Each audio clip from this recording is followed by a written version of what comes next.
All right, looks like we got a fairly full house out there, so thank you for joining. Good morning to you all. Welcome to our second quarter investment and economic update. If you do have any questions, you're able to enter those, and I'll try and address those along we go. The timing on this is about 20 minutes, and of course, we'll have a couple minutes of Q&A after that. From where, really what matters now is obviously the Iran war. That's top of mind, the impact of oil.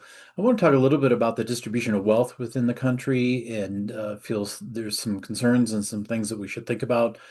Briefly talk about the housing market, and then lastly, finishing up with how we're adjusting the investments with our current environment as we move forward. I will say, just to start off, that we felt like the portfolios that we adjusted towards the beginning of the year, we're happy with that allocation, and we're going to continue basically with the same allocation moving forward. The current events really aren't changing what we think about the future holds, but it's always in context of what the economy's doing. So tomorrow's always a new day. So, with the Iran war, not to be too blunt, but I just think there's minimal to gain. We bombed Iran in June of 2025 into below the ration, so I'm not exactly sure why we're back there again now. And it just feels unfocused and really with no goal in mind. Now we're bombing some of their infrastructure. And it feels like it's moving sideways and nobody's really running the show. Iran really has they feel, life is a little bit different for them. And, as their citizens die, that's not really a concern to the government. So it's just a difficult situation to be in. Price of oil has gone from $65 to 113 barrels. So there is real implications here. We're unable to keep the Strait of Hormuz open, which isn't, necessarily true. It actually is open. Iran is shipping, sending ships through there through their allies. They are shipping oil out through the strait. It's just not open to us or our allies. So the winners of the war so far are probably Russia. I mean, basically doubling the price of their what they're selling their oil for is obviously really helpful. Russia has the need to support their own war, which they're running out of money for. China is an oil importer, so the price of oil increasing doesn't really help them, but I think they're just happy when we're distracted. So we're busy fiddling with tariffs and the recent Supreme Court ruling, trying to understand the impact of that. Obviously, the Epstein files are floating around there, and now we got this war. And so China is not on the top 10 list of what the federal government's going to fiddle with today, and that's probably the way they like it. And then Israel certainly, anytime a Middle East country such as Iran gets weakened militarily, that would be a win for Israel. So the real economic impact of the situation is that oil prices, we see it at the gas pump immediately. We all know that oil prices go up on day one and then take months to come back down. So you're going to see obviously the inflation associated with energy, but then also food and plastics. The tomato that you bought at the grocery store yesterday wasn't grown next to Safeway. And so it is fossil fuels that's moving it from, California or multiple states away or, out of Mexico or any other place. And so transportation and energy is a huge component of food costs.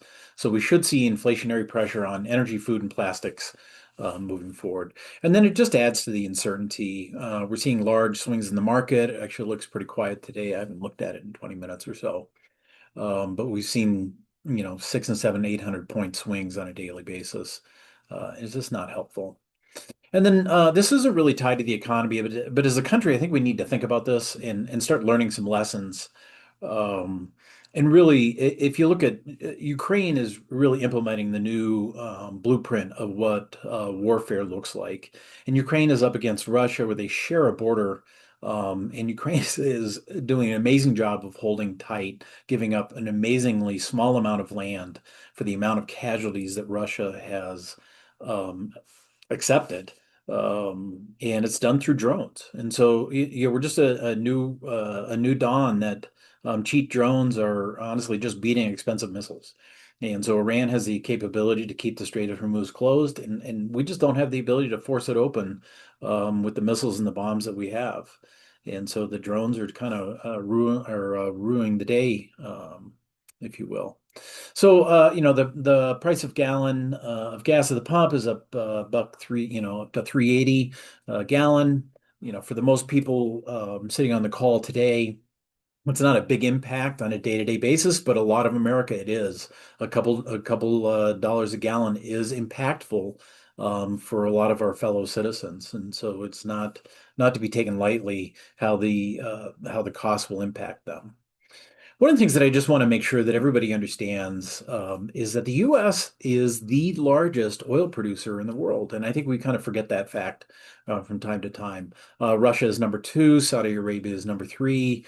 Really, if you look at kind of the green section there, that's kind of the OPEC nations. And that's where the power of oil lies. And so even though the U.S. is the number one oil producer in the world, we're not able to exhibit power or exert power across the nation or across the world with the oil. OPEC has that controlled. And the other thing to keep in mind is the U.S. is largely oil independent, meaning our consumption and our production are roughly the same number. So there is a little bit of import and export, but for the most part, we are self-contained, but yet we still find ourselves going over to the Middle East and engaging in conflict over there. So the economy is definitely slowing, but we don't see it going negative. We believe that we're going to stay on the positive. We don't see the recession. The economists that we read, that we respect, we're not seeing the recession word. It's just going to be slow. And a lot of it is inflation is still present. So there's going to be a difficult time for the Feds to reduce rates while inflation is present and probably increasing due to energy prices in the next quarter or two. And then a little bit of the concentration of wealth, that really the two realities of this country, I think is worth a couple of minutes of attention. So here's this chart, and this is coming out of the JP Morgan Guide to the Markets, materials that we've used for years. And the black line here is basically GDP growth over time. And so since 2000 to 2025, so 6-year period, we've averaged a 2.3 GDP annual growth. And from third quarter, or really, second quarter of 3.8, really had a nice third quarter last year, and then it kind of fell off fourth quarter 2025. And then, first quarter of 2026, we don't know what the numbers are, but reliable estimates put it at a 1.6. So the economy is definitely slowing. Yeah, job creation is pretty anemic. It's mostly moving sideways. Unemployment has ticked up a little bit, and inflation seems pretty persistent. So again, we don't see robust growth occurring, but we don't see a recession either. Then from here, I wanted to make some comments on the Fed rates. And there's a whole lot of attention on the Federal Reserve and this assumption that if they just lower rates, the economy would really take off. And I'm not sure that that's true. And this is the chart that I rely on when I say that statement. So this is what I'm thinking of. If you see something different, you're more than welcome to share that with me. But this is the M2 supply, which is an economic term, and this is cash and checking and savings and money market, and this is across the country. So this is your savings and my savings, but also corporate America's savings.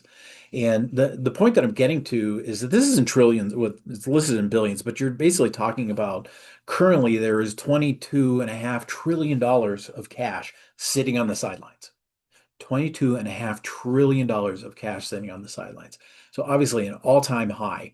And what that's telling me, or what I'm interpreting that as, is that us as individuals or companies aren't looking at investments that we think are good ideas. We've kind of invested in everything that we think is a good idea, and then we stopped, and there's still $22.5 trillion to go. But it also tells you that corporate America is not finding capital improvements that they want to make either. Okay. Now we're going to see a couple slides on AI, and that kind of offsets this. And so I just feel like even if that the barrier to people increasing their spending or increasing their investments is not having cash on hand. And so I don't really see a quarter point reduction in interest rates making a big impact. Caveat to that would then be the 30-year mortgage, which we'll talk about in a couple of minutes. So here's kind of where we are tariff wise, and the point that I wanted to make is really since 1948, post World War II, tariffs have been kind of working their way down, but you can kind of see from a year-to-date basis, tariffs have been pretty stable, and so that allows business to go out, make decisions, decide how they want to invest, put together business strategies. And then really, the point that I want to make over the last, couple of years, we've seen tariffs at 12%, and then 16%, and then 30%, and now, we're back down to 12. And so if you're an executive in a company trying to make strategic decisions, and you are in the import-export business, whether you got goods going out or coming in, the tariffs will impact you. And so how are you able to make good strategic decisions when you don't know the playing field? So I want to skip the should we have tariffs or not have tariffs discussion for today, but really kind of focus on this is just additional volatility that does not help business owners. So it's kind of a headwind for people making good decisions.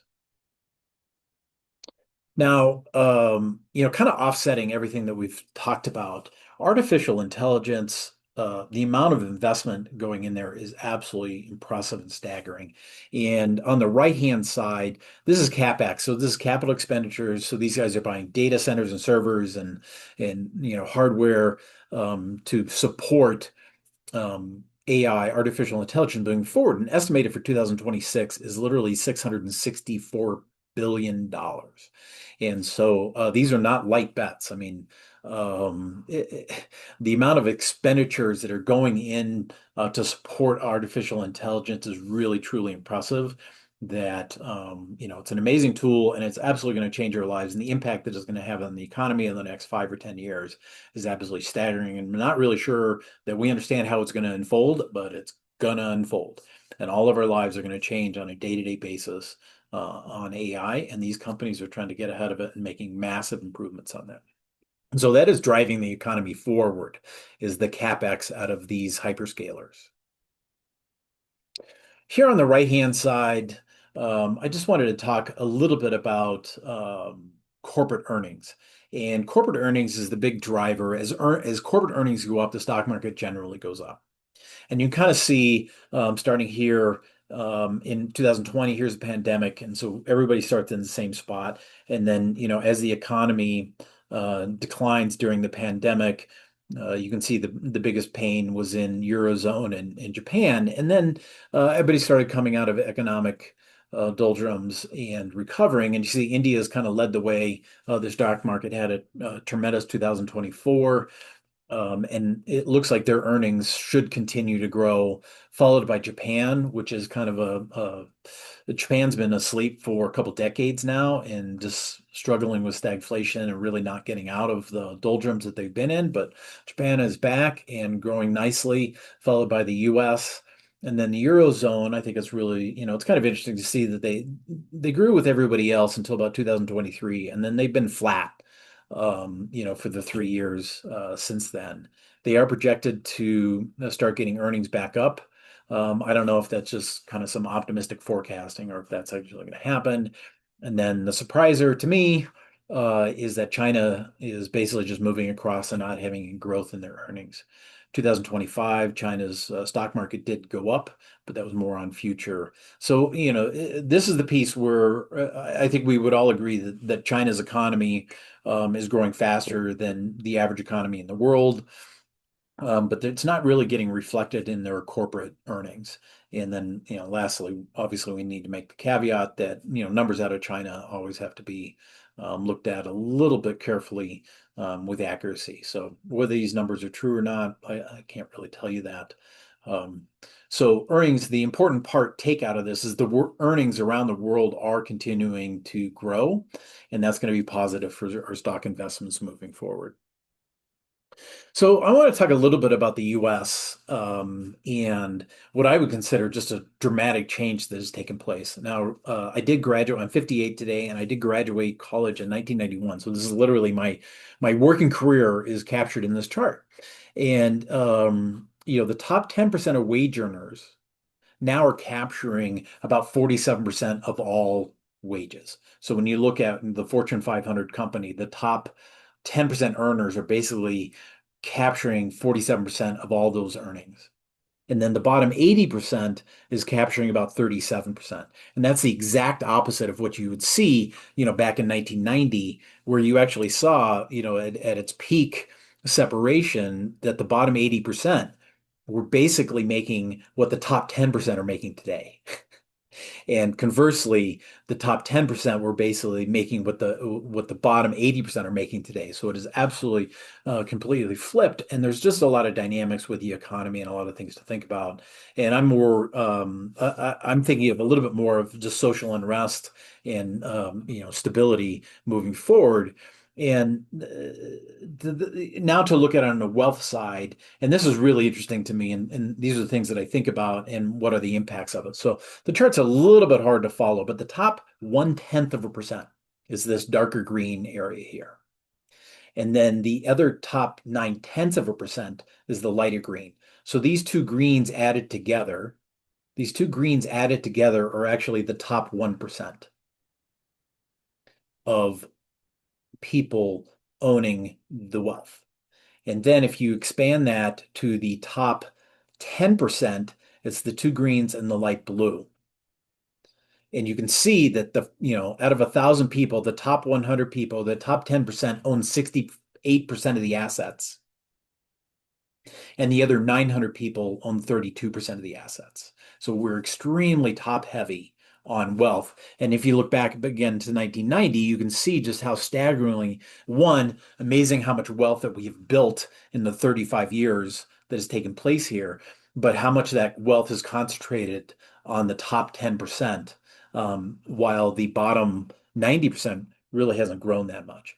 And then if you look at the little sliver down here, this tan area is the bottom 50%. Okay. So literally the bottom 50, whoop, the bottom 50% has 2/10 of net worth in the country. And so, we've seen over the last two or three elections that this bottom half has largely been voting tax cuts for the wealthy and reduction of Medicaid for themselves. And if they kind of figure out that they actually don't have any power in this country except at the ballot box, that maybe they can get some changes that would help their situation. Either way, I just don't think that this divergence of wealth is particularly sustainable, and I do worry about continued social strife unless we kind of get things evened up a little bit. I'm decided that I just want to skip this content. I think it's just too long to get into. And from here, I just want to talk about the housing market. So there's twice as many sellers than there are buyers. It is definitely a buyer's market that we're seeing today. And so we are seeing some price weaknesses across the country. You don't necessarily see that in Boulder County. You see it in Boulder County, not so much in price reduction, but days on the market kind of get stretched out a little bit. And, sellers are making some concessions they didn't have to do a while back. So, what's kind of happening is that, as the times where real estate was really increasing in value, people were able to refinance their house, pull cash out, and use that to send their kids to college or remodel their house and those sort of things. And that's not really possible in our current environment. And a lot of that is if you look at the 30-year mortgage rate, the housing market is just kind of locked up. Okay, so rates, the current rate is about 6.38. Let's call that 6 3/4. And, so that's causing some pause where people are not interested in purchasing a house to take on that type of interest rate. And you can kind of see how that sort of happens because, I mean, we did, and I know you did it because we helped you guide you through it. We did a ton of refinancing, in the 2028 to 22 time period, where people are now sitting in mortgage rates, 30-year mortgage rates of 3%, 3 1/4, 3.5.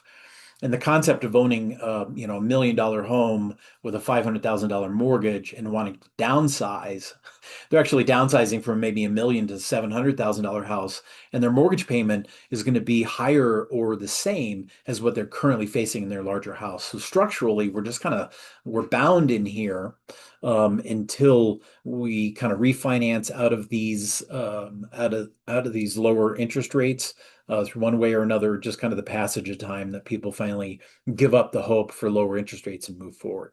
So when you look at this chart, which goes back to 2017, you would say the interest rates are extremely high. But if we just change the perspective a little bit, and now we're going back to 1970, and we look at the 30-year rate, a high of close to 19%, in 1981 or 82. And, interest rates have, steadily declined all the way through 22 with a little bit of blip. But if you look at the interest rates today, they're actually, pretty much average from where we sit in 1970. So it's a little bit of perspective in the sense of if you want to make the interest rate, argument that interest rates are high, you would use this chart. And if you want to make the argument that interest rates are average, you would use this chart. So, that's it's a little bit of a reminder to always think about how data is presented to you and trying to understand why the presenter chose that data. And if you were either to expand or contract that data, would that change the opinion that you have? So, the key economic factors to kind of bring it together, the strengths are consumer spending. We continue to spend, especially on the high end. The wealthy are continuing to spend. The government is in deficit spending. Our deficit is growing faster than it ever has. And it's just like your household. If you basically, for every dollar you spent, you borrowed 25 cents of it, yeah, you would be economically expanding. So we didn't touch on it today, but that is a huge strength if you're arguing for economic growth, and then capital expenditures for AI. And then the detractors for the economy is obviously the price of oil will hurt the lower economic folks in our country. And then I'm going to just say self-inflicted uncertainty. Obviously I'm running a small business, so I have different decisions. But if I'm running a large corporate organization, making decisions would be really difficult when everything, I feel like all the pieces are moving around the chessboard. I need everything to sit still a little bit so I can figure out the future. And I think a lot of this uncertainty is actually self-inflicted. It's not like a COVID type situation where it's an outside force. I think it's us internally creating the uncertainty. So to kind of wrap it up a little bit, here's asset returns. This is a chart that we typically use in this, and across the top, it's got the years, and then kind of going down the bottom, each color is a different segment of the investment world. And it's ranked from the best performing asset class to the worst performing asset class. And so if we go over to year to date, we see the number one asset class for the first quarter of the year is commodities. That makes sense. Oil has doubled. And so if we go back to January 1 of 2026 and push all of our kitty into oil, yeah, we would have seen a great benefit of that. We're not going to do that. That's not very good diversification. And then on the other end is large cap. So this is the S&P 500. This is what you see on the news every night. That's down 7% year to date on March 30th. Okay. And then a well-diversified portfolio, which holds a little bit of all these asset classes, about down 1%. So when I go through and review everybody's portfolio, it looks like we're in a pretty good spot as far as performance is going on relative to this chart here. So, things are unfolding, and it is definitely a different and odd situation. And the idea is, how do we figure out how to move forward from here? So one of the things that is happening, I'm going to work on the right-hand side here, is the weight of the top 10 companies in the S&P 500. And this to me is just, it's absolutely amazing what's happening. And this goes back to 1996. We're going to use the dark line as what we're going to focus on today. And you can see that in 1996, the top 10 companies were 18% of the S&P 500 index. Okay. And so, that feels actually fairly concentrated. But anyways, it was only 18%. And then here we've got this high point, or, going back, that looks like mid, 2024, 25, we're literally one third or 37.4%, one third of the index was 10 companies. And so you think of the S&P 500, the most popular investment in the world is part of the purpose of that investment is to get diversified, yet only 10 companies make up one third of that index. Okay. We are seeing some weaknessing there. I'm sorry, I should do a little bit better here. It did top out at like 42%. So Yes, at its top concentration is 42. It has dropped down to one third. And so what's happening, the term that we would use is that the market is broadening, meaning that people are starting to make other investments further out, not just in these top 10 stocks, but nudging out to make larger investments in a greater number of companies. So that brings diversification, the power of diversification a little bit stronger moving forward. So out of all this discussion, we've been at it for 25 minutes here. What are we actually doing? Okay. So here's how we're running the portfolios. We are continuing to overweight technology. Okay. And I just haven't heard a good argument that technology is not going to lead our economy moving forward over the next 5 to 10 years. I just believe that to be true. I don't think we're going to be buying more toothpaste. I don't think we're going to be buying more jelly. I do think we're going to be more buying, consuming more computing power moving forward. So we're overweighting technology. But what we are doing here a little bit differently is that we are broadening out significantly from the top 10 or what's also known as the Mag 7, your Nvidia's, Apple's, Amazon, Google's. We're trying to find investments outside of that. So instead of having a concentrated uh, technology portfolio, we're trying to broaden it out. And so instead of having, 10 tickers, we're trying to get out to that 25, 30, 40, 50 different tickers to get some greater diversification. So we're betting less on a particular company and just betting more on the entire technology sector moving forward. I do believe this will lead to increased volatility. I mean, we're seeing that right out of the gate in 2026. The winners and losers of AI has not been determined yet. So there'll be a lot of drama moving forward, but we feel like we need to be there in order to capture the gains to make sure that you don't run out of retirement or run out of money in your retirement. We continue to underweight bonds. This has been a theme of ours since 2001, and we're using alternatives for short and midterm investments. This is for clients that are on the call. This is our bucket two money, and we feel like we've been really successful supporting clients other than in using alternatives instead of bonds. I feel like it's been a game changer for a lot of our clients. And then lastly, we're selectively investing in international. We're focusing on quality, which seems like an obvious thing, but kind of sticking to the names that we know will be successful moving forward. We don't see the dollar falling in the next month or two with the price of oil and just the general mayhem going on in the world right now. We think the dollar will stay steady, but as things temper back down, we could see the dollar fall towards the back half of the year, which would make international a little bit more of interest there. So with that, here's a quick list of the resources that we use to put this together. I think it's important that you understand that I'm not just sitting making up things, but we're actually reading and putting together comprehensive thoughts. Thank you very much for your time and have a great day. Take care. Bye-bye.